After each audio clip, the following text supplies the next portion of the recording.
Hello everyone, I Kuldeep Sharma welcome you all to today's session of Daily News Analysis where we are going to look at the important news from the Hindu newspaper as well as the Indian Express. But before I begin, I would like to wish you a very happy new year. May this new year brings joy and prosperity to you and your family, and I hope you get into your dream college this year itself. Okay, so with this particular message, let's start with the important news for today. Okay so we are starting from the Hindu newspaper and because अभी बहुत सर्दी पड़ रही है आपके north India के अंदर में, तो आई थॉट कि हम यहाँ पे आईएमडी का प्रेडिक्शन ही डिस्कस कर लेते हैं। तो आईएमडी ने प्रेडिक्ट करा है कि न्यू ईयर के अंदर में या आने वाले 5-6 दिन के अंदर में और भी ज्यादा जो ठंड है वो बढ़ने वाली है। द सिंपल रीजन बीइंग कि आपके जम्मू कश्मीर के अंदर में और भी ज्यादा स्नोफॉल होगा, जिससे जो कोल्ड वेव है आपकी वो और भी इंटेंसिफाइड हो जाएगी। तो यहां पे you can see there is an organisation mention which is IMD. So you should know कि आईएमडी क्या है, बिकॉज इस टाइप के ही क्वेश्चंस आपके एग्जाम में पूछे जाते हैं। तो you should know IMD stands for Indian Meteorological Department. आपका यहां पे ये वेदर और क्लाइमेट को बताने वाला आपका ऑर्गेनाइजेशन है and it's not a new organisation, it's a very old organisation. इसकी 150 ईयर्स की हिस्ट्री है and this is why also this is going to be important for you this year, because इसी साल ये 15th ऑफ जनवरी को अपने 150 years complete कर लेगा। Why? Because this is an organization, a pre-independent organization, और 1875 में इसको हमने क्रिएट कर दिया था। इसका हेडक्वार्टर तब भी दिल्ली में था और आज भी दिल्ली के अंदर में ही है। और remember this organisation is important for you all because इसके इस साल 150 ईयर्स कंप्लीट हो गए। So it's a 150 year old organisation. अब यूजुअली कई बार आपसे ये भी पूछा जाता है कि कोई भी ऑर्गेनाइजेशन है किस मिनिस्ट्री के अंदर में आती है, तो यू शुड नो दिस कि जो पर्टिकुलर मेट्रोलॉजिकल डिपार्टमेंट है ये आपकी ministry of earth sciences, ministry of earth sciences, उसके अंडर में ये पर्टिकुलर मिनिस्ट्री आती है। ये पॉइंट आपको याद इसलिए रखना है बिकॉज बहुत बार ये हो सकता है कि आपकी एक और मिनिस्ट्री है, ministry of environment, forest and climate change. So many people might think कि भाई क्लाइमेट चेंज के लिए एक मिनिस्ट्री है तो प्रोबेबली मेट्रोलॉजिकल डिपार्टमेंट भी उसी के अंदर में आता है, बट ऐसा नहीं है। We have a separate organisation या separate ministry of earth sciences, जिसके अंदर में ये आईएमडी आता है। So now a question for you all जो आप कमेंट बॉक्स में आंसर कर सकते हैं। Who is the current minister, cabinet minister of earth sciences? इस पर्टिकुलर मिनिस्ट्री को हेड करने वाला मिनिस्टर कौन है, इसका नाम बताइए। सिंपली बिकॉज अगेन इसी टाइप के क्वेश्चन, इतने सिंपल क्वेश्चन कि कौन मिनिस्टर है, आपके एग्जाम्स में पूछे जाते हैं। लास्ट ईयर का आप क्लैट का पेपर देखेंगे तो आपसे सिंपल से 1-2 सवाल ऐसे हैं कि इंडिया के अंदर में कितने स्टेट्स यूटी हैं, लद्दाख जो है उसकी कैपिटल क्या है। तो इस टाइप के क्वेश्चन आते हैं। तो ये जो क्वेश्चन होते हैं इस टाइप के क्वेश्चन आपके एग्जाम में आ सकते हैं। अब यू शुड नो दिस कि आईएमडी जो आपके पूरे के पूरे साउथ ईस्ट एशिया के लिए एक इंपॉर्टेंट मेट्रोलॉजिकल ऑर्गेनाइजेशन है, वो बड़ा इंपॉर्टेंट रोल प्ले करती है अंडर WMO ऑल्सो। तो जैसे इंडिया का आईएमडी है, वर्ल्ड में जो इंपॉर्टेंट यूएन ऑर्गेनाइजेशन है उसका नाम है वर्ल्ड मेट्रोलॉजिकल ऑर्गेनाइजेशन और WMO। और ये जो पर्टिकुलर ऑर्गेनाइजेशन है इसके अंदर में स्पेशलाइज्ड एजेंसीज होती हैं। अब ये स्पेशलाइज्ड एजेंसी क्या है? सो WMO ऑल्दो पूरे वर्ल्ड का कर सकता है, बट उसने अलग अलग जगह पे कुछ डिपार्टमेंट को यहाँ पे शॉर्टलिस्ट करा हुआ है। तो जो आपका ये पूरा एशिया, साउथ ईस्ट एशिया वाला रीजन है, इसके लिए जो रीजनल स्पेशलाइज्ड सेंटर है आपके WMO का, वो आईएमडी है। तो जितना भी important world related meteorological information जो होती है इस पर्टिकुलर रीजन की, वो आईएमडी यहाँ पे सप्लाई करता है। ठीक है, इसके बाद next is it is the responsibility for forecasting and naming of cyclone also. तो यहां पे आपके जितने भी ट्रॉपिकल साइक्लोन आते हैं स्पेसिफिकली आपके इंडियन ओशन में, उनको वहां पे फोरकास्ट करना, उसके नेम करना और उसको वार्निंग्स को डिस्ट्रीब्यूट करने का जो काम होता है ट्रॉपिकल साइक्लोन्स का, वो भी आईएमडी के ही अंडर में आता है। ठीक है, so remember these 3-4 points regarding IMD. So I thought because आज आपका 1st ऑफ जनवरी है, सो आई थॉट कि किसी एक अच्छी ऑर्गेनाइजेशन से जिसके 150 ईयर्स कंप्लीट हो रहे हैं और जो हमारे लिए इंपॉर्टेंट है उसी से हम इसको स्टार्ट करेंगे। ठीक है, अब हम नेक्स्ट न्यूज के ऊपर पे आते हैं। Next news is from an editorial. So again we have decided now that we are at least going to look through at least one editorial जब भी कोई अच्छा editorial आएगा। तो इस बार आपका एक editorial आया है on COP29 climate finance and its optical illusions. So remember students, अगर अभी तक आपने newspaper reading की habit नहीं पाली है तो अब से आपको newspaper daily read करना है and try to read at least the Hindu और the Indian Express, दोनों में से कोई भी एक newspaper आप start कर सकते हैं और उसमें जो सबसे important page आपको read करना है this is going to be the editorial page. तो जो एडिटोरियल पेज पे 4 आर्टिकल्स आते हैं हिंदू के अंदर में, या 5 आर्टिकल्स आपके इंडियन एक्सप्रेस में आते हैं, और उसका सेकंड पेज होता है जिसको कई बार ओपन पेज या ओपिनियन पेज बोला जाता है, उसके भी आर्टिकल जो है वो आपको रीड करने कंपलसरी हैं। ठीक है, तो एडिटोरियल के पेजेस आपको रीड करने हैं। उसके अलावा टेक्स्ट एंड कंटेक्स्ट एक सेक्शन है आपका हिंदू के अंदर में, और एक्सप्लेन सेक्शन आता है आपका इंडियन एक्सप्रेस में। आई वुड सजेस्ट कि ये पर्टिकुलर पेजेस भी आपको जरूर से जरूर पढ़ने हैं। ओके, बिकॉज ये जो आपके आर्टिकल्स हैं, although yes they are important for GK also, but many time you would feel like कि जीके का तो कुछ इंफॉर्मेशन ही नहीं है, बट स्टिल उसके अंदर में इंग्लिश और रीजनिंग के लिए आपके लिए इंपॉर्टेंट वहां पे मटेरियल मिलता है आपको। तो उसको प्रिपेयर करने के लिए आपको एडिटोरियल्स को करना बहुत ज्यादा जरूरी है। Okay, so with this message we are going to go through this particular article। तो इस आर्टिकल के अंदर में they are talking about COP29। तो COP29 क्या है, मैं पहले आपको इसका कंटेक्स्ट या बेसिक्स बताता हूं, उसके बाद हम इस आर्टिकल को डिस्कस करेंगे। Okay, so we know climate change जो है अब ये यूनिवर्सली एक्सेप्टेबल हो चुका है apart from few nations and few people कि climate change is a reality. आपकी जो अर्थ का क्लाइमेट है वो बहुत जल्दी चेंज हो रहा है, और इस क्लाइमेट चेंज के रिपरकशन जो हैं वो अब ह्यूमन बींग्स, या not just human beings but जितने आपके टेरेस्ट्रियल ऑर्गेनिजम्स हैं, जितना आपका जो भी क्लाइमेट इंपैक्ट कर सकता है, जो भी ज्योग्राफीज को, जियोलॉजीज को, वो सब पे इंपैक्ट पड़ना स्टार्ट हो चुका है। तो ऐसा नहीं है कि हमें ये रियलाइजेशन अभी से ही हुआ है, वर्ल्ड के अंदर में यूनाइटेड नेशन में ये रियलाइजेशंस आपके 80s और 90s में स्टार्ट हो गया। देयर वर सर्टेन साइंटिस्ट जो 70s 80s में क्लाइमेट चेंज की बात करना स्टार्ट कर चुके थे, एंड वी नो दिस कि क्लाइमेट चेंज पहले भी होता था, बट इस बार का जो क्लाइमेट चेंज है आपका, this is because of the industrial revolution जो आपका 18th सेंचुरी में 17th सेंचुरी में स्टार्ट हुआ था। तो उस वजह से जो ह्यूमन इंड्यूस्ड क्लाइमेट चेंज है उसके इंपैक्ट के बारे में साइंटिस्ट हमें बताना स्टार्ट कर चुके थे 70s और 80s के अंदर में। एंड फाइनली आपका जो यूनाइटेड नेशन है, it also open it's eyes in 1991, and इसी के बेसिस पे हमने रियो अर्थ कॉन्फ्रेंस करी थी, 1992 के अंदर में। अब इस रियो अर्थ कॉन्फ्रेंस के अंदर में इस climate change related I would से एनवायरमेंट रिलेटेड कॉन्फ्रेंस के अंदर में सबसे मेजर टॉपिक जो निकल के आया it was climate change, which is United Nations के आपके पोडियम पे जाके हमने क्लाइमेट चेंज को एक एक्चुअल रियलिटी एक्सेप्ट करना स्टार्ट कर दिया था from the year 1992।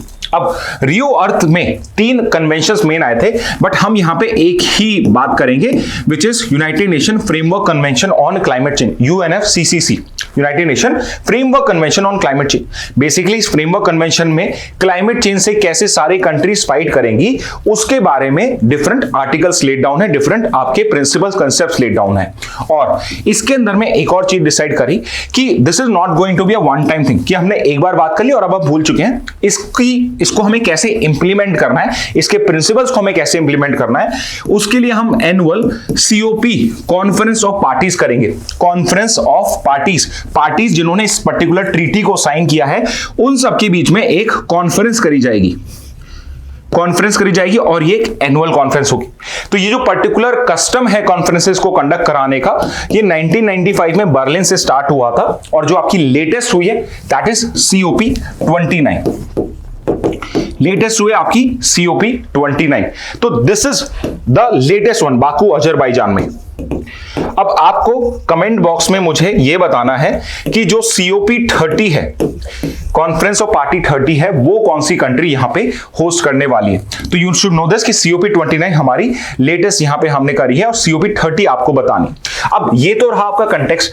I have already explain you कि जो ये कॉन्फ्रेंस ऑफ पार्टीज होती हैं, इसके अंदर में जो कंट्रीज होती हैं वो डिसाइड करती हैं आपके एवरी ईयरली गोल्स या ग्लोबल गोल्स क्या होने चाहिए आपके with regard to climate change.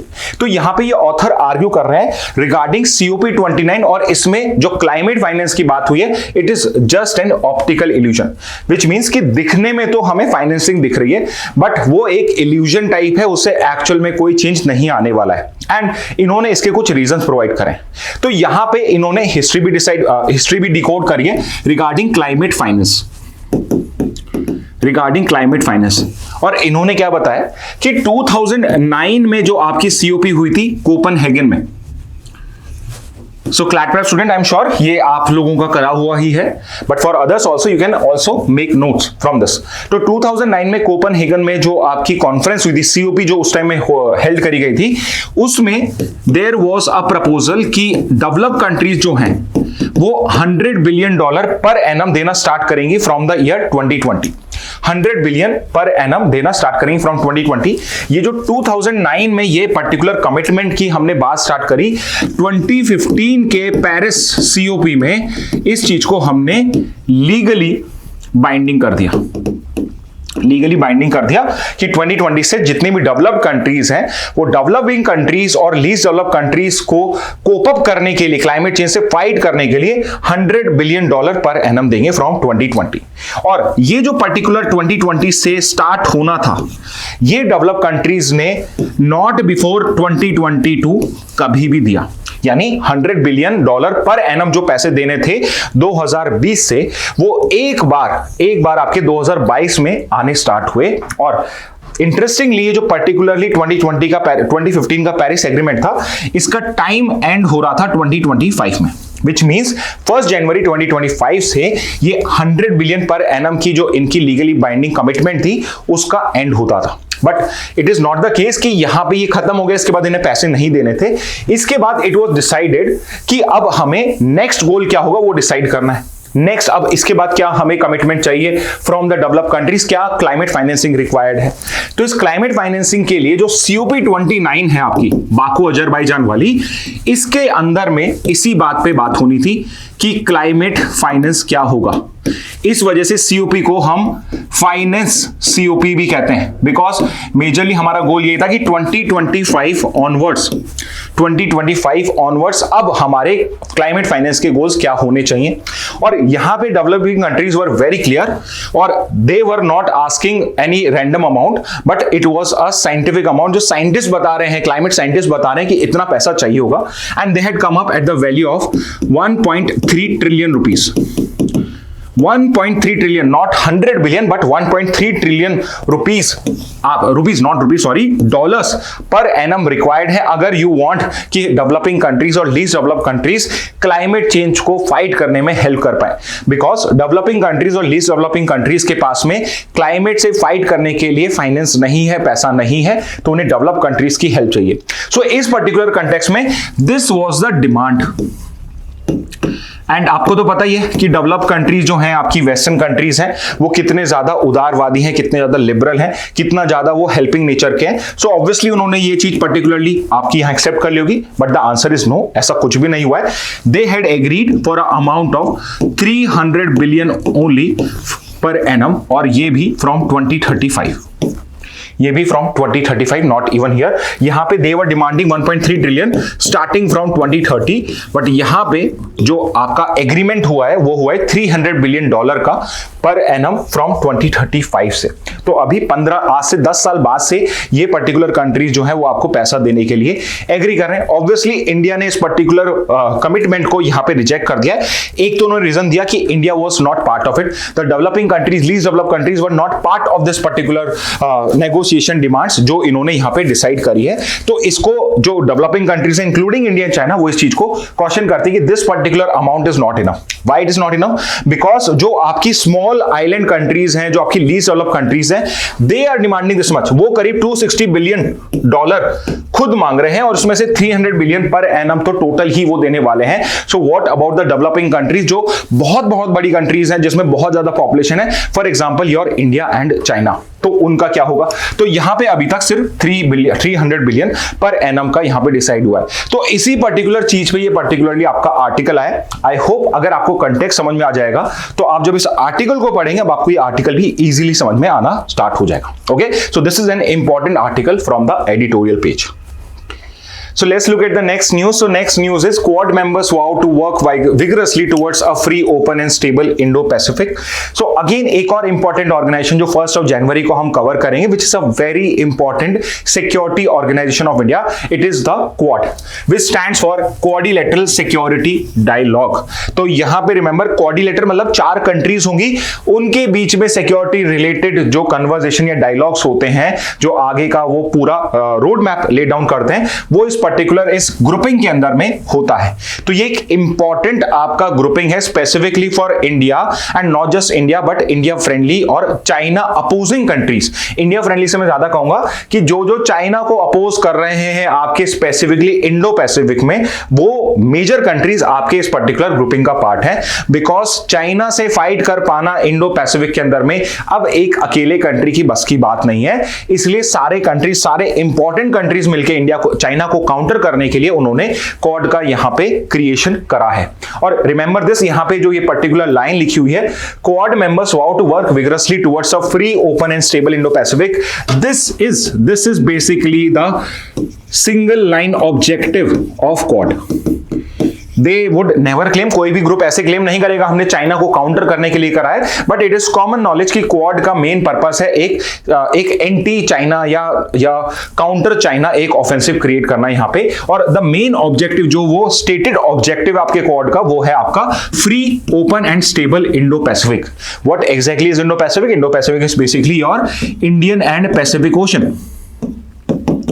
Indian ocean and Pacific ocean जो है, ये दोनों मिलके इंडो पैसिफिक बनाता है, यानी कि Indian ocean, Pacific ocean plus the countries surrounding the Indian and Pacific ocean, वो सारे कंट्री आपके इंडो पैसिफिक बनाते हैं। एंड वी हैव सीन कि जब से Xi Jinping, I am sure ये जी जिनपिंग है, 11 जिनपिंग नहीं है, जो आपके चाइना के प्रेसिडेंट है, सीपीसी के प्रेसिडेंट है आपके कम्युनिस्ट पार्टी के, वो जब से पावर में आए हैं, they have been having a aggressive territorial policies towards its neighbour. For example, India के अगेंस्ट में भी हमने देखा है बहुत ही एग्रेसिवली वो बिहेव कर रहे हैं। और अभी रिसेंटली जब चाइना के अंदर में इकोनॉमिक टर्मोइल थोड़ा स्टार्ट हुआ, जब आपकी चाइना थोड़ा दबना स्टार्ट हुआ है, तब जाके वो आपके नेगोशिएशन टेबल्स पे हैं, इंडिया के साथ भी, बाकी कंट्रीज के साथ भी। Otherwise they have been approaching या they have been using a very aggressive stance against India and its neighbours also. तो यहां पे इंडो पैसिफिक के अंदर में दीज कंट्री वांट कि जो आपका इंडो पैसिफिक रीजन है वो फ्री होना चाहिए, विच बेसिकली मींस कि जितना भाई आपका ट्रेड होता है वहां से, जो भी ट्रेड रूट्स हैं, उसमें किसी भी कंट्री का उसमें कुछ भी इंटरफेरेंस नहीं होना चाहिए। एंड यहां पे टारगेट किया जाए चाइना की policy in the South China Sea. Do not worry, अभी एकदम अगर आप नया स्टार्ट कर रहे हैं तो विद टाइम आपको जो सब मैं बातें कर रहा हूं उनका कंटेक्स्ट भी धीरे धीरे समझ में आ जाएगा। अभी उन सबको डिस्कस कर पाना would in itself would be an hour long class, तो उसको हम कभी और भी डिस्कस करेंगे। तो यहां पे ये समझ लीजिए कि फ्री आपका यहां पे इंडो पैसिफिक होना चाहिए, ओपन होना चाहिए। अगेन किसी भी कंट्री पे आप बाउंड कोई भी कंडीशन नहीं लगा सकते हो कि फॉर एग्जांपल चाइना कह रहा है कि जो यूएस है वो इस पर्टिकुलर एरिया में ट्रेड नहीं करेगा या इस पर्टिकुलर रूट को वो यूज नहीं करेगा, और stable Indo Pacific, which means कि जिस तरीके का अभी जो करंट जियोपॉलिटिक्स वहां पे है उसी टाइप का एक स्टेबल इंडो पैसिफिक रहे, यहां पे कोई भी डिस्ट्रप्शन नहीं होना चाहिए। तो इस पर्टिकुलर पर्पस के ऑब्जेक्टिव से हमने क्वाड को स्टार्ट करा है। एंड बहुत easy question, but which a question which can come in your exam is कि क्वाड के मेंबर कंट्रीज कौन से हैं। तो यू शुड नो, जो 4 कंट्रीज क्वाड के मेंबर हैं वो हैं Japan, India, US and Australia. Japan, India, US and Australia, these are the 4 member countries of Quad. अब this is what I've already told you, this is the objective of Quad, which is to maintain a free and open Indo-Pacific. इसके बाद यहाँ पे अगर इसकी history की बात करी जाए, तो 2007 में हमने Quad बनाया नहीं है, इसका सिर्फ आइडिया फ्लोट करा गया था बाय शिंजो एब, जो जापान के फॉर्मर प्राइम मिनिस्टर थे and a friend of India also. तो अभी इनका असैसिनेशन हुआ था लास्ट ईयर ही एक नाइफ अटैक के through, but he was a very important person for quad also and also for India and the larger Indo Pacific region also. तो Shinzo एब ने क्वाड का आइडिया फ्लोट करा था बिकॉज जापान सबसे ज्यादा चाइना के क्लोज था। तो 2007 में दे कुड हैव सीन कि किस टाइप से चाइना आगे जाके पॉलिसीज को या यहां पे डिस्ट्रप्शन कॉज करने की कुछ ना कुछ पॉलिसीज को क्रिएट कर सकता है। तो ही फ्लोटेड दिस आइडिया। तो 2007 में ये 4 कंट्रीज ने एक बार की इनफॉर्मल टाइप मीटिंग करी, not a summit, informal meeting करी। बट 2008 में ऑस्ट्रेलिया ने विड्रॉ करा। Why did Australia withdraw? Because उस टाइम में ऑस्ट्रेलिया was not convinced कि चाइना इस टाइप जिस चाइना को आप अभी देख रहे हो उस टाइप का चाइना 2007 या 8 में नहीं था, इतना ज्यादा एग्रेसिव नहीं था। So Australia was of the view कि ऑस्ट्रेलिया थोड़ा दूर है, ऑस्ट्रेलिया के चाइना के साथ ट्रेड रिलेशंस भी बहुत अच्छे हैं, ऑस्ट्रेलिया कहीं ना कहीं डिपेंडेंट भी बहुत ज्यादा था ट्रेड पे, आज भी इंडिया भी डिपेंडेंट है, but it was not of the view कि हमें चाइना के अगेंस्ट में यहाँ पे अग्रेसिव होने की रिक्वायरमेंट या वहां पे एंटी चाइना स्टांस लेने की रिक्वायरमेंट है। तो 2008 में इसने विड्रॉ कर लिया। हाउएवर वेरी सून 2012 में एक diamond security democratic security diamond का कंसेप्ट निकल के आया, जिसमें फिर से ये 4 कंट्रीज आई, बट अगेन अभी भी Australia was not fully convinced. But with time in this 5 years China जो है वो ऑस्ट्रेलिया के अगेंस्ट में बहुत अग्रेसिव हो गया था, और इस वजह से भी ऑस्ट्रेलिया की पॉलिटिकल पार्टीज ने भी डिसाइड करा कि हमें भी अब एंटी चाइना ग्रुपिंग का पार्ट बनना पड़ेगा। सो फाइनली 2017 में, so it was the year 2017 जहां पे पहली क्वाड मीट होती है, not in a quad country but in Manila which is in Philippines. तो आसियान समिट वहां पे हो रही थी, वहीं पे क्वाड की भी पहली मीटिंग होती है। ठीक है, यू शुड नो दिस कि पहली क्वाड मीटिंग आपकी मनीला में हुई है। 2024 लास्ट ईयर की जो आपकी, अब तो लास्ट ईयर ही बोलेंगे आज से, 2024 की जो क्वाड मीटिंग थी that was suppose to happen in India, but because of logistical issues वो यूएसए में शिफ्ट हो गई। सो इस साल की क्वाड समिट जो आपके लिए इंपॉर्टेंट रहने वाली है, very important for this year because it is going to be hosted by India. So 2025 की जो आपकी क्वाड समिट है is going to be hosted by India, इसलिए आपकी क्वाड समिट जो होगी, जो भी आपके क्वाड में हो रहा होगा वो सब आपके लिए इंपॉर्टेंट है, सारी हिस्ट्री आपके लिए इंपॉर्टेंट होगी। Apart from it being a security dialogue, इसके अंदर में हमारी एक joint naval exercise which is known as Malabar exercise भी आपकी स्टार्ट हो चुकी है। सो अगेन आपके लिए एक रिसर्च का काम, एक छोटा सा काम है, आप कमेंट बॉक्स में मुझे बताइए कि मालाबार एक्सरसाइज जो है ये किस ईयर में स्टार्ट हुई थी। Now this Malabar exercise is also known as Quad exercise, but originally जो मालाबार एक्सरसाइज है वो किस ईयर में स्टार्ट हुई थी। तो आप जब पढ़ोगे तो आपको 1-2 चीजें और पता मिलेंगी कि it was a bilateral exercise in the beginning. तो ये है regarding your quad. So quad is also an important topic for you all. Move करते हैं, villain expresses related for violence in Manipur. So again because Manipur का issue बार बार आ रहा है news में, सो I thought आपको इसका भी कंटेक्स्ट बता दूं, सो दैट कभी भी कोई ये न्यूज आए सो यू अंडरस्टैंड कि इसका कंटेक्स्ट क्या है। तो यहां पे यू हैव टू अंडरस्टैंड कि Manipur which is one of the 7 sister states, Manipur which is one of the 7 sister states of the north east, इसके अंदर में करीब 1 साल हो चुका है जहां पे एक सिविल वॉर लाइक सिचुएशन है। What is a civil war? Civil war is basically जब एक ही कंट्री के अंदर में 2 ग्रुप्स हो जाते हैं और वो फाइट करें फॉर पावर। तो यहां पे मणिपुर के अंदर में 2 ऐसी कम्युनिटीज में डिवीजन हो चुका है कि वो अब एक दूसरे को पावर में लाने के लिए एग्री नहीं हो रहे। तो अगर मणिपुर को आप थोड़ा सा फॉलो करेंगे सो यू वुड नो कि वहां पे जो एक मेजॉरिटी कम्युनिटी है वो है मेती, इट इज मेतीस, जिनको आप जो प्राइमरली हिंदू रिलीजन को फॉलो करते हैं, और they are, you can also call them as the higher caste या अपर कास्ट भी कह सकते हैं। ऑन द अदर हैंड जो मणिपुर है it's also a tribal state, यहाँ पे बहुत सारी ट्राइब्स रहती हैं, जिसमें से सबसे प्रोमिनेंट या सबसे ज्यादा पॉपुलेशन वाली ट्राइब का नाम है कुकी-जोमी ट्राइब्स, कुकी-जोमी ट्राइब। एंड ये जो कुकी-जोमी ट्राइब्स हैं इनको शेड्यूल ट्राइब का स्टेटस भी प्रोवाइडेड है under the Indian government reservation policy. तो ये शेड्यूल ट्राइब में आती है। और जो ये मेतीज है जो वहां की मेजॉरिटी पॉपुलेशन है, ऑल्दो मेतीज को अगर आप नॉर्थ ईस्ट के अंदर में देखोगे सो यू कांट से कि ये बहुत ही ज्यादा कोई प्रॉस्परस कम्युनिटी है। यहां पर भी yes they are also not that forward. तो मेती कम्युनिटीज के जो लीडर्स हैं they have been demanding reservation for some time now, कि दे सेड कि हमें इंडिपेंडेंस के पहले as a schedule tribe treat किया जाता था, तो हमें अभी भी, मतलब नॉट एग्जैक्टली, पहले शेड्यूल ट्राइब का स्टेटस नहीं होता था, but we were also a tribal in the British India, so we want कि हमें भी शेड्यूल ट्राइब स्टेटस प्रोवाइड करा जाए। या फिर जो ये कुकी-जोमी ट्राइब्स हैं, इनके जो लोग हैं, इन्होंने रिजर्वेशन का फायदा उठा के they have now become prosperous, तो इनका शेड्यूल ट्राइब स्टेटस चला जाए।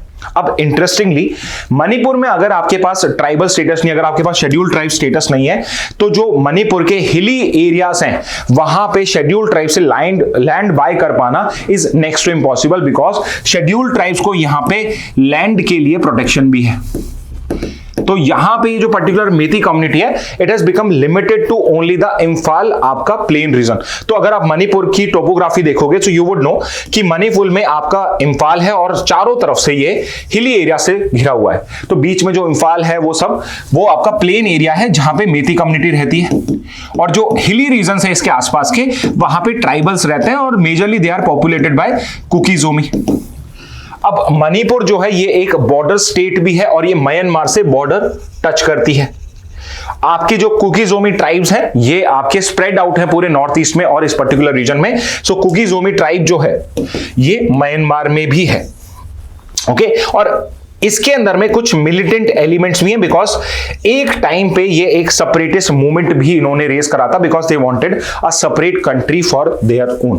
तो यहां पे इनका ये हिस्ट्री भी रहा है। So they have been against the government also for a very long period of time. तो इस वजह से भी आपकी गवर्नमेंट जो है वो इनको डायरेक्टली काउंटर नहीं करना चाहती, बिकॉज वापस से शायद Kuki-Zomi tribe insurgency movement start कर दें।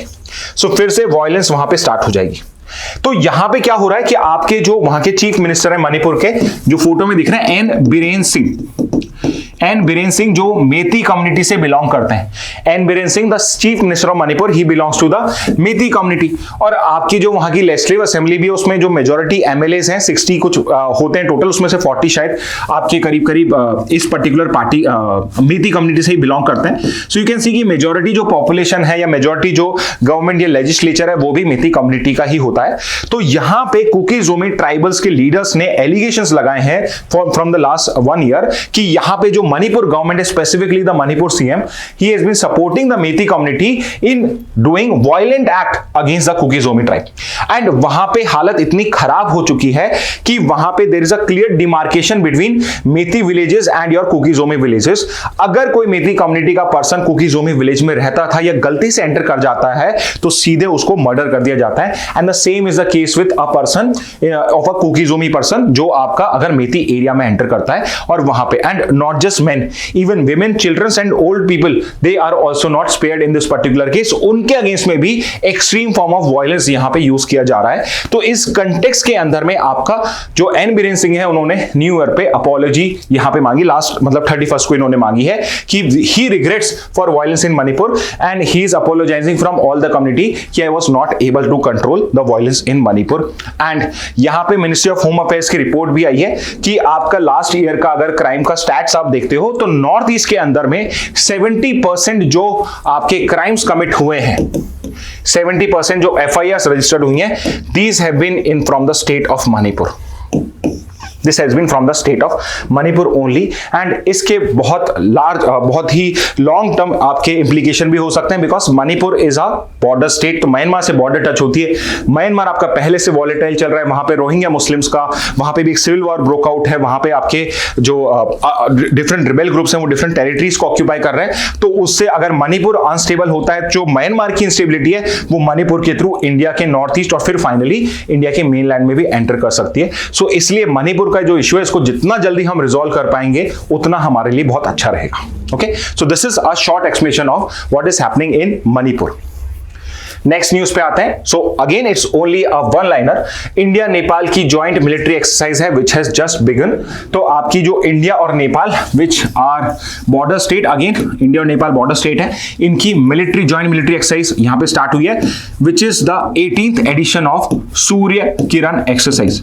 सो many times a very simple question आपके आ जाएगा कि इंडिया नेपाल की ज्वाइंट मिलिट्री एक्सरसाइज क्या है। तो यू शुड नो दिस कि उनकी ज्वाइंट मिलिट्री एक्सरसाइज का नाम है सूर्य किरण और ये 18th एडिशन है आपका, जो 2024 में स्टार्ट हुआ, नॉट 25, 24 में आपका स्टार्ट हो चुका है लास्ट ईयर से। Okay, so you should know this. Okay, next पे आते हैं। सो एक न्यूज है ये, Nigerians top list of deported in 23-24 as per the home ministry data.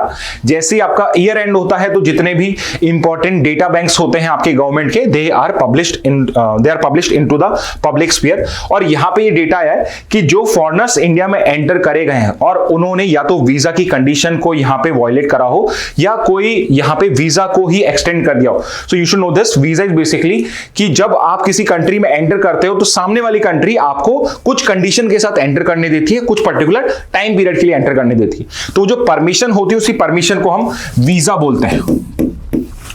Visa card भी आपने सुना होगा, बट वीजा इज एग्जैक्टली आपका कि परमिशन है फ्रॉम द इनकमिंग कंट्री जो आपको बता रही है कि आपको ये कंडीशंस फॉलो करनी पड़ेंगी और इस टाइम पीरियड के लिए।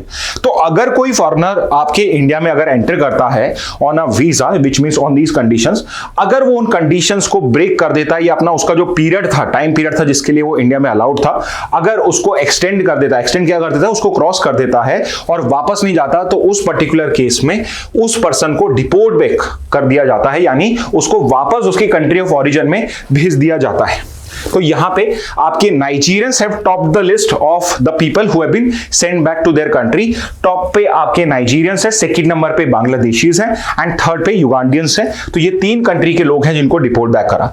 सो ऑल्दो डेटा इतना ही है, बट आई थॉट कि कुछ इंटरेस्टिंग चीज हम डिस्कस कर लेते हैं, विच इज बेसिकली इंडिया के अंदर में इमिग्रेशन कहां से होता है और इंडिया एमिग्रेट कहां से करते हैं। सो हम ये तो बहुत अच्छे से जानते हैं और आपको भी आई एम श्योर इसका आइडिया होगा कि इंडिया जो है यूएस में बहुत एमिग्रेट करता है, मिडिल ईस्ट में बहुत एमिग्रेट करता है, but which are the countries जहां के लोग इंडिया में आके इमिग्रेट करते हैं, या छोटे टाइम के लिए चाहे लंबे टाइम के लिए, बट इमिग्रेट इनटू इंडिया करते हैं। And obviously we are going to discuss emigration also. Immigration is coming inside, emigration is exiting a country. So I say in हो जाएगा, ई से एग्जिट हो जाएगा। इस तरीके से आप याद कर सकते हो इमिग्रेशन और एमिग्रेशन। ठीक है, तो इंग्लिश का भी आपका एक टॉपिक हो गया है। तो फॉरेनर्स कमिंग टू इंडिया, तो सबसे ज्यादा फॉरेनर्स जो इंडिया में आते हैं they come from your Bangladesh, from Bangladesh. Remember यहां पे आई एम नॉट सेइंग कि ये लोग यहां पे सेटल होने के लिए आ रहे हैं इस कंट्री से। They can be as for the purpose of tourism also, for education and specifically for medical treatment. Medical treatment, because India के अंदर में मेडिकल ट्रीटमेंट अच्छा भी है और as compare to the western countries उनसे चीपर भी है, उससे चीपर भी है। तो इस वजह से बहुत सारे आपके डिफरेंट फॉरेन कंट्रीज के लोग जो बहुत आपका एक्सपेंसिव ट्रीटमेंट, अच्छा एक्सपेंसिव ट्रीटमेंट अफोर्ड नहीं कर पाते, वो मेडिकल टूरिज्म के तौर पे इंडिया में आते हैं। So these are the main purpose, tourism, education, medical treatment, business and employment, but majorly for tourism. तो सबसे ज्यादा बांग्लादेश है, फिर सेकंड नंबर पे US, third UK, Canada, Nigeria and Afghanistan. People from Afghanistan usually come for medical treatment etc. ठीक है, तो ये कंट्रीज है, तो आपको एटलीस्ट फर्स्ट, सेकंड और थर्ड कंट्री, फर्स्ट 3 कंट्रीज पता होनी चाहिए। सो मेजरली आपके फॉरेनर्स इन कंट्रीज से इंडिया में आते हैं। Reasons are this, Indians going abroad, so top destination. So always remember, हो सकता है आपको लगे कि सबसे ज्यादा शायद यूएस जाते हैं, but that is not true.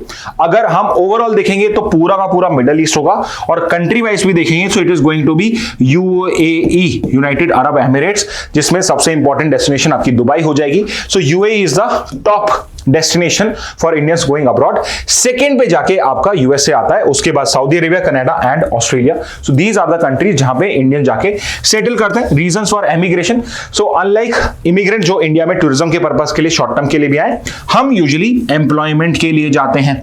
और अगर एम्प्लॉयमेंट की बात करी जाए, सो गल्फ कंट्रीज की किसी भी कंट्री को अगर आप उठा के देखोगे, जितनी भी आपकी सऊदी अरेबिया है या यहाँ पे यूएई के जितने भी आपके एमिरेट्स है, कतर है, वहां पे अगर आप लार्जेस्ट एमिग्रेंट ग्रुप देखोगे कि कौन से कंट्री है, पर्संस हैं, लार्जेस्ट इमिग्रेंट ग्रुप वहां का देखोगे, तो इट वुड बी इंडियंस जो टॉप पे आ रहे होंगे हर जगह पे। ठीक है, I am talking specifically about gulf countries. So in case अगर आपको कोई ब्लाइंड गैस ही करना हो, always put your bet on Indians, because ये ही सबसे बड़े इमिग्रेंट ग्रुप होंगे उस कंट्री के। इसके अलावा यस, एजुकेशन की वजह से भी बहुत सारे students go to these foreign countries and for families reunification also. Key statistic, India is one of the largest diaspora population globally with over 18 billion Indians living abroad. अब यहां पे आपको मैं एक करेक्शन बोल देता हूं, ये वन ऑफ द हटा के आप अगर ये कहें India is the largest diaspora population, so that would also be true.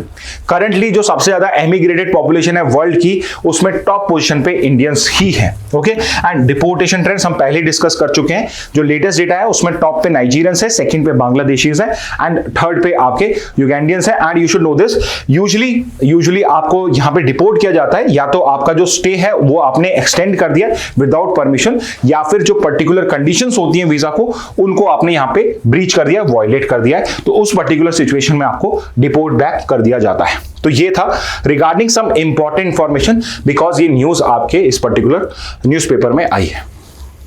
आगे मूव करते हैं। सो कल भी हमने इसरो के एक अचीवमेंट को, आपका स्पेडेक्स मिशन जो था उसके बारे में डिस्कस किया था, तो इस बार हम आज जो डिस्कस कर रहे हैं उसी स्पेडेक्स मिशन से ये रिलेट करता है, which is the successful deployment of POEM four modules, 10 payloads of ISRO's POEM four module. अब ये भी एक इंटरेस्टिंग यहाँ पे आई वुड से एक इन्वेंशन है आपका, या इनिशिएटिव है आपका इसरो का। इसमें क्या करा जा रहा है कि पोएम बेसिकली स्टैंड्स फॉर आपका PSLV orbital experimental module, POEM। PSLV orbital experimental module.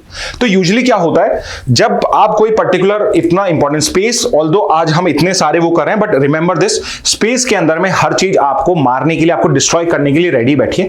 तो जैसे ही आप अर्थ के एटमॉस्फेयर को क्रॉस करते हो, everything is trying to turn it into a failure. हर चीज फेलियर में टर्न करने के लिए रेडी बैठा हुआ है। तो यहां पे जब भी हम कोई इस टाइप का कोई सैटेलाइट लॉन्च करते हैं, एक्सेट्रा करते हैं, हम बहुत स्पेसिफिक कैलकुलेशंस करते हैं और हम कुछ ना कुछ एक्स्ट्रा प्रिकॉशन के साथ ही करते हैं। फॉर एग्जांपल, लेट्स से अगर मुझे लग रहा है कि इस पर्टिकुलर एक्सपेरिमेंट को, ये सैटेलाइट को लॉन्च करने के लिए मुझे 100 लीटर्स ऑफ पेट्रोल चाहिए होगा, तो मैं 120 लीटर्स ऑफ पेट्रोल भेजूंगा। उसके अलावा अगर मेरा जो पर्टिकुलर रॉकेट है वो 100 केजी का सामान उठा सकता है, मैं उसमें 90 केजीज या उसी तरह से उसमें कोऑर्डिनेट करूंगा। तो मैं बहुत ज्यादा प्रिकॉशन के साथ ही करता हूं। तो उसमें यह हो रहा है कि बहुत बार वो पर्टिकुलर जो रिसोर्सेज हैं वो आपके डिप्लॉय या यूज ही नहीं हो रहे। तो फॉर एग्जांपल, अगर मेरे पर्टिकुलर रॉकेट के अंदर में स्पेस 100 केजीज का या 110 केजीज का है, मैं एज अ प्रिकॉशन 90 केजी कर रहा हूं। एट द सेम टाइम अगर मेरे में 100 लीटर ऑफ उसमें मैं पेट्रोल या उसमें ऑयल अपना फ्यूल यूज कर रहा हूं, तो मैं 100 लीटर की जगह 120 डाल रहा हूं, विच मींस 20 लीटर मैंने प्रिकॉशन के तौर पे लिया। तो यहां पे इसरो ने एक अलग ही टाइप का इनिशिएटिव लिया है, जिसके अंदर में क्या करता है कि जो उसका मेन काम है उस पर्टिकुलर मिशन का, उस पर्टिकुलर लॉन्च मिशन का, वो तो उसमें करा ही जाएगा। उसके अलावा एक्सपेरिमेंट के तौर पे अगर कुछ और पेलोड्स या और कुछ सैटेलाइट्स भी अगर सेंड करनी है, उसको भी हम वहां पे डिप्लॉय करने का ट्राई करेंगे। तो फॉर एग्जांपल, अगर आपने कल का न्यूज देखा हो, कल हमने स्पेडएक्स मिशन देखा था, जिसमें आपका तो मेन आपके 220 केजी की सैटेलाइट थी, जो बेसिकली आपका चेजर और टारगेट सैटेलाइट था, जिसमें हम डॉकिंग अनडॉकिंग करेंगे, वो मेन उसका प्रोजेक्ट था। उसके अलावा देयर वर 24 अदर पेलोड्स, यानी 24 other satellites were also there. तो यहां पे आपके जो 24 सैटेलाइट्स हैं, उसमें से 10 पेलोड्स थे पोएम 4 मॉड्यूल के, यानी एक्सपेरिमेंटल मॉड्यूल के। तो यहां पे जस्ट गिवन यू एग्जांपल कि आपका जो 20 लीटर ऑफ एक्स्ट्रा फ्यूल बचा हुआ है, उसको आप कैसे यूटिलाइज कर सकते हो। तो उस पर्टिकुलर केस के अंदर में हमने 10 पेलोड्स एक्स्ट्रा डाल दिए थे।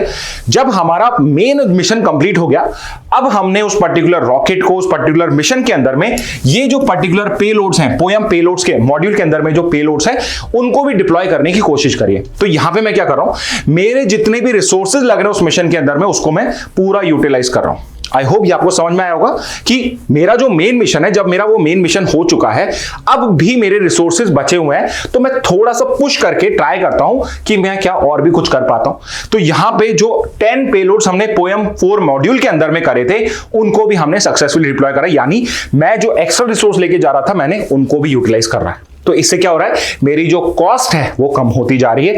अगर कोई पर्सन इस पर्टिकुलर किसी स्पेस के अंदर में कोई सैटेलाइट लॉन्च करना चाहता है, कोई प्राइवेट ऑर्गेनाइजेशन है, कोई एजुकेशन इंस्टीट्यूट है, तो वो भी इस पोएम 4 मॉड्यूल के थ्रू कम पैसों में इसको डिप्लॉय कर सकते हैं, बिकॉज यहां पे इसरो का मेन मिशन ये नहीं है, जो एक्स्ट्रा मेरे रिसोर्सेज यूज हो रहे थे उसके अंदर में मैं इस चीज को कर पा रहा हूं। That's why it is called as experimental module. After a point of time, जब हम इन चीजों के लिए सक्सेसफुल हो जाएंगे, तब हम इनको अंडर एक ऑफिशियल तरीके से भी करना स्टार्ट कर देंगे। ओके, तो यहां पे you can read what is POEM. POEM stands for PSLV orbital experimental module, a platform used by ISRO to deploy and test scientific and technology based payloads in orbit. तो यहां पे टेस्ट करने के लिए साइंटिफिक टेक्नोलॉजी बेस्ड पेलोड्स को हम orbit में launch कर रहे हैं। It's operates from the spent 4 stage of the PSLV rocket, convening it into a stable orbital platform. तो यहां पे जो 4 स्टेज के अंदर 4 स्टेज का जो फ्यूल है जो रॉकेट का, उसके बेसिस पे हम इसको यहां पे ऑपरेट करने की कोशिश कर रहे हैं। तो सिग्निफिकेंस क्या है, the payloads were developed by various academic institutions. तो एकेडमिक इंस्टीट्यूशन जिन्होंने डेवलप कर रहे हैं, वो अपना एक्सपेरिमेंट करना चाहें सैटेलाइट्स के लिए, तो वो कर सकते हैं। Startups and research organisation showcasing India's growing space ecosystem. So आपको मैंने जस्ट समझाया यहाँ पे कि आप चीपर तरीके से आप एक्सपेरिमेंट के लिए, साइंटिफिक टेक्निक, आपके साइंटिफिक स्टडीज के लिए, रिसर्च के लिए इस पर्टिकुलर मॉड्यूल को यूज कर सकते हो, सो दैट आप आपका पैसा भी बचा सको, एट द सेम टाइम आपके रिसोर्स यूटिलाइजेशन को भी बेटर कर सको। Okay, so this is regarding your ISRO's POEM 4 mission. Okay so students let's move to the next news now. So next news अब आपकी एज वी डू इट कि आपके सिर्फ हिंदू नहीं इंडियन एक्सप्रेस की न्यूज को भी हम कवर करते हैं. सो इस बार हिंदू और इंडियन एक्सप्रेस में 1 जनवरी को जो न्यूज है करीब करीब ओवरलैप है. तो सेम जो न्यूज आपके हिंदू में आई है इंपॉर्टेंट वही कहीं ना कहीं इंडियन एक्सप्रेस में हुई. मोर ओवर कुछ न्यूज जैसे शिवाजी स्टैचू की न्यूज जो कल हिंदू में आई थी वो आज इंडियन एक्सप्रेस में हुई. सो अगेन मैंने आपको हमेशा एडवाइस दी कि आप आपका फोमो निकाल दीजिए कि अगर आप एक न्यूज पर पढ़ेंगे तो शायद दूसरे में से आ जाए. ऐसा कभी नहीं होता है. अगर न्यूज इंपॉर्टेंट है तो ये जो 2 इंपॉर्टेंट न्यूज़पेपर्स हैं इसमें कहीं ना कहीं किसी ना किसी दिन कवर हो जाएगी. सो डू नॉट पैनिक कि हमारी न्यूज मिस हो जाएगी. अगर कोई न्यूज़पेपर बाय चांस आपका छूट जाता है किसी दिन का भी कोई इशू नहीं है. आप नेक्स्ट दिन का न्यूज़पेपर पढ़ लीजिए but after a point of time make it a habit कि आप न्यूज़पेपर को एटलीस्ट गो थ्रू करने की ट्राई करें. Editorial pages, text and context pages, business page, world page, India आपका news page, front page, in newspapers के या इन pages को आपको कवर अप करना है आपके न्यूज़पेपर रीडिंग में. अगेन ठीक है, अगेन आई विल रिपीट कि न्यूज़पेपर रीडिंग और ये दोनों अलग चीजें हैं. इसको आपको नहीं करना है कोई बात नहीं. न्यूज़पेपर रीडिंग आप नहीं छोड़ सकते हैं. ये आपको समझाने के लिए आपके न्यूज़पेपर रीडिंग को इजी करने के लिए है. न्यूज़पेपर रीडिंग का पर्पस कुछ और है. इस पर्टिकुलर क्लास का पर्पस जो है वो कुछ और है. ये जीके स्पेसिफिक क्लास होती है आपको. ऑल्दो वी ट्राई कि आपको इंग्लिश और रीजनिंग में भी हेल्प हो बट मेजरली यहां फोकस जीके का होता है. आपको कंटेक्स्ट बैकग्राउंड बताने का होता है. न्यूज़पेपर रीडिंग जो आप करते हो वो GK plus English plus reasoning तीनों के लिए या चारों के लिए, लीगल रीजनिंग के लिए आपके लिए बहुत इंपॉर्टेंट है. एंड कल बिकॉज आपने रिक्वेस्ट करी थी कि अटेम्प्ट टू सुसाइड वाला जो कंटेक्स्ट जो न्यूज था आपका कि कोई अगर फास्ट एंड टू डेथ करता है तो क्या उस पर अटेम्प्ट टू सुसाइड का केस हो सकता है, उसको हम लास्ट में आंसर करेंगे. बिकॉज ऑफ 1 जनवरी था तो आई थॉट कि आज उससे स्टार्ट नहीं करते सुसाइड से, अटेम्प्ट टू सुसाइड से, so I kept it in the last. ठीक है, तो उसको हम लास्ट में करेंगे. ओके तो यहां पे एक बहुत अच्छी रिपोर्ट आई है इंडिया के लिए विच इज कि इंडिया की जो कॉफी है उसके एक्सपोर्ट जो है वो क्रॉस कर गए हैं 1 billion for the first time. तो अभी तक कॉफी जो थी इंडिया की वो इतनी फेमस नहीं थी. India was primarily a T exporting country but इस बार अब लोगों को इंडिया की कॉफी का टेस्ट जो है वो भी बहुत अच्छा लगने लगा है. सो यू शुड नो एटलीस्ट कि इंडिया की कौन सी स्टेट है जो लार्जेस्ट कॉफी ग्रोइंग स्टेट है. सो ऑब्वियसली साउथ की स्टेट जो वेस्टर्न घाट्स की स्टेट्स हैं वो सबसे ज्यादा उनका जो वेदर है, उनका जो क्लाइमेट है that is most attuned for coffee growing reasons. तो इस वजह से it is your south Indian state of Karnataka. And Karnataka coffee जो होती है that is I have also tested it and it is one of the best in the world I would से. और India की 70% जो कॉफी ग्रो होती है वो कर्नाटका के अंदर में होती है, followed by Kerala and Tamil Nadu. तो आपकी 3 स्टेट जो तीनों वेस्टर्न घाट्स की स्टेट्स हैं आपकी कर्नाटका, केरला, तमिलनाडु तीनों ही मेजर ग्रोइंग रीजन है आपके कॉफी के. There are other states also जहां पे हम कॉफी को ग्रो करते हैं बट इनकी कॉफी जो है वो बहुत अच्छी क्वालिटी की भी होती है and they are the primary growers also. For example Karnataka alone contribute 70%, more than 50%, यानी आधे से ज्यादा 2/3 कॉफी आपकी एक ही स्टेट है जो प्रोड्यूस कर रही है. तो these are the 3 states.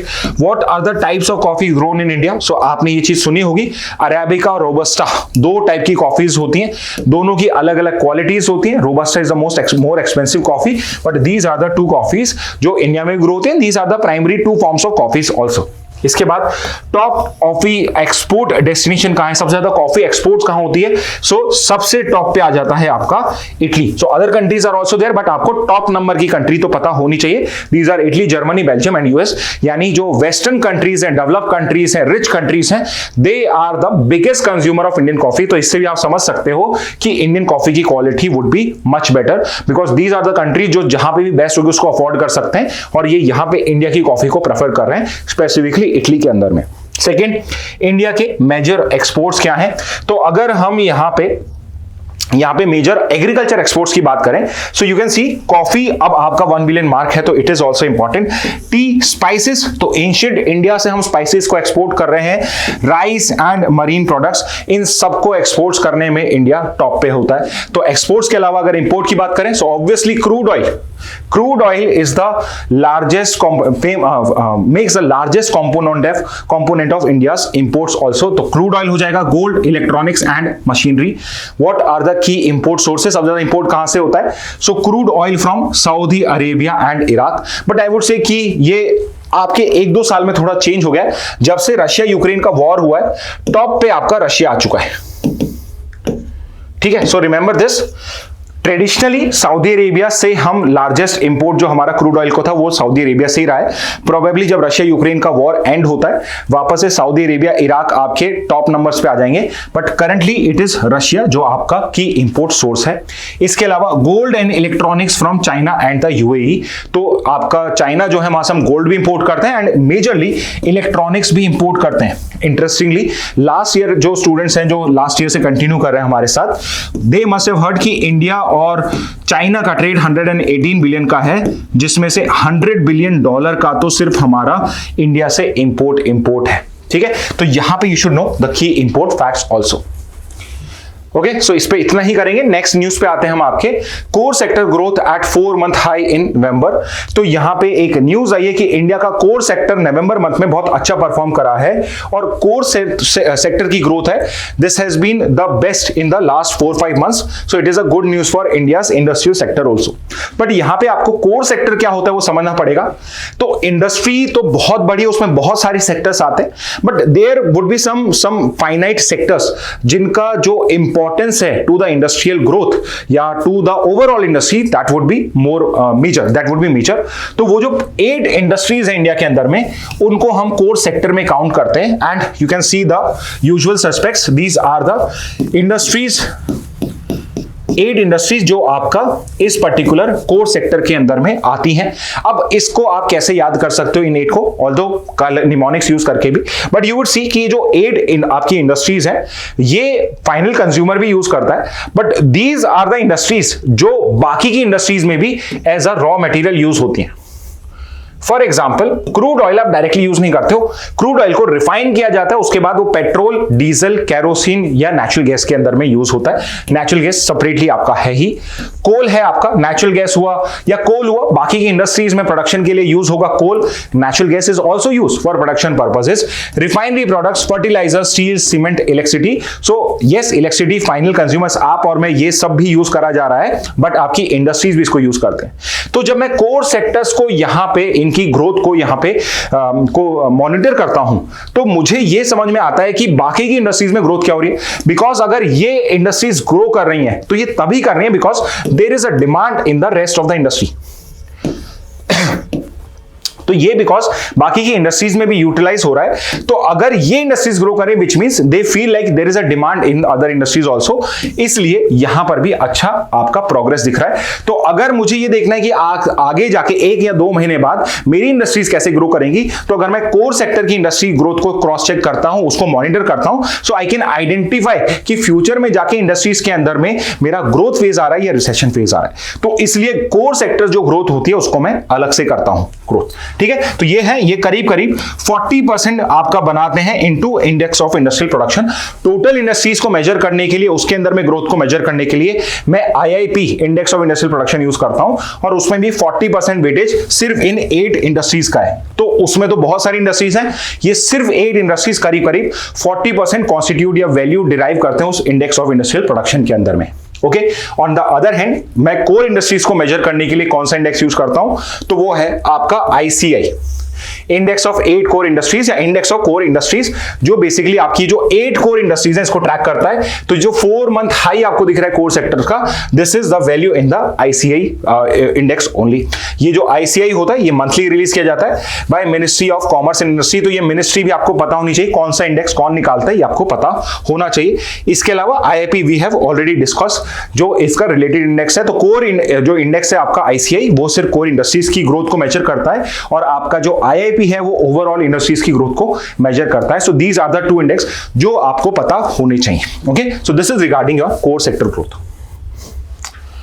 Okay, so students, so last news पे आते हैं। और बिकॉज यू हैव रिक्वेस्टेड कि यू वांट टू नो कि अगर कोई particular person fast unto death करता है कि वो मरने तक का कोई फास्ट टाइप कर ले या व्रत कर लेता है, तो क्या उस पर्टिकुलर पर्सन पे हम कोई क्रिमिनल केस फाइल या कुछ एक्शन ले सकते हैं। बिकॉज ऐसा ही कोई सिचुएशन यहाँ पे गवर्नमेंट फेस कर रही है in the case of a farmer leader in Punjab and his name is Dallewal.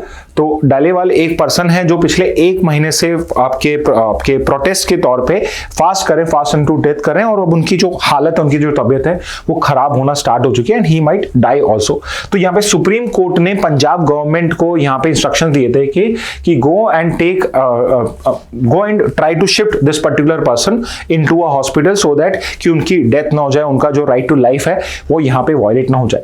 तो यहाँ पे एक क्वेश्चन मैंने जो आपसे लास्ट कल की क्लास में पूछा था, इट वाज कि अगर कोई पर्सन ऐसे करता है तो क्या हम उस पे अटेम्प्ट टू सुसाइड, कि उसने सुसाइड का प्रयत्न करा है, उसका क्या हम केस फाइल कर सकते हैं। तो आपका जो इंडियन पीनल कोड है, उसके पीनल कोड था, उसका सेक्शन 309 था जो अटेम्प्ट टू सुसाइड की बात करता था। अब ये जो सेक्शन 309 है, इसमें अगर कोई पर्सन फास्ट अनटू डेथ करता है तो अगर मैं लिटरल इंटरप्रिटेशन लूं इसका, तो ये चीज पॉसिबल होती थी, तो ये आपकी चीज पॉसिबल होती थी। बट 2017 में हम एक एक्ट लेकर आए, मेंटल हेल्थ केयर एक्ट, और यहां पे हमने एक रियलाइजेशन को लीगल स्टैंडिंग दी कि अगर कोई पर्सन सुसाइड करने की ट्राई कर रहा है तो शायद उस पर इतना मेंटल प्रेशर है या वो मेंटली इतना ज्यादा एग्जॉस्टेड है कि वो डेस्परेशन में आके या डिप्रेशन में आके ऐसा एक्शन ले रहा है।